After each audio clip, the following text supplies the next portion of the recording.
জাতীয় দলের সাবেক অধিনায়ক সাকিব আল হাসানকে বাংলাদেশ দলে ফিরিয়ে আনতে উদ্যোগ গ্রহণ করেছে বিসিবি।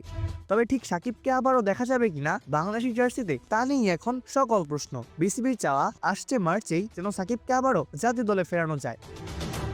আর তা সাকিবের বিদায়ী সিরিজ নয়, বোর্ডের চাওয়া আরো অনেকদিন খেলে যাবেন এই অলরাউন্ডার। দৈনিক প্রথম আলোর এক প্রতিবেদনে বিসিবি পরিচালক আসিফ আকবরের উদ্বৃত্তে বলা হয়েছে, এই ব্যাপারে আমাদের বোর্ড সভাপতি সরকারের সাথে যথাযথ কর্তৃপক্ষের সঙ্গে আমরা যোগাযোগ করেছি। আমরা আশা করছি আগামী মার্চে ঘরের মাঠে পাকিস্তানের বিপক্ষে সিরিজেই সাকিবকে আমরা আবার জাতীয় দলে ফেরাতে পারবো। 5ই আগস্ট 2024-এর পর সাকিব আর দেশে আসেননি। দক্ষিণ আফ্রিকার বিপক্ষে মিরপুরে টেস্ট খেলতে চেয়েও খেলতে পারেননি। পাকিস্তান ও ভারত সফরের পর জাতীয় দলের জার্সিতেও তাকে আর দেখা যায়নি। সাম্প্রতিক দেওয়া সাক্ষাৎকারে সাকিব জানান, ভালোভাবে একটা সিরিজ খেলে অবসর নেওয়ার এই ইচ্ছাটা আমার এখনো আছে। এই কারণেই এখন আমি ক্রিকেট খেলে যাচ্ছি। একটা সিরিজ খেলে যদি শেষ করতে পারি তাহলে আমার কাছে অনেক ভালো লাগবে। এরপর গত 24শে জানুয়ারি বিসিবি সভায় সাকিবকে ফেরানোর সিদ্ধান্ত হয়। দুই বোর্ড পরিচালক আমজাদ হোসেন ও আসিফ আকবর জানিয়েছিলেন, বোর্ডের পক্ষ থেকে সরকারের কাছে সাকিবকে চাওয়া হয়েছে। সাকিবকে দেশের মাটিতে অবসর দেওয়ার সুযোগ আবারও দেওয়া হবে।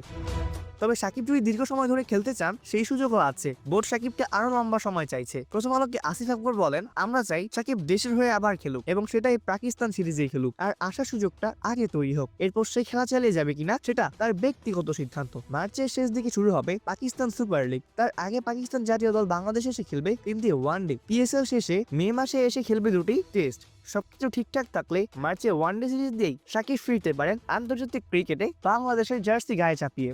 অপূর্ব দাস, প্লেবাস নিউজ।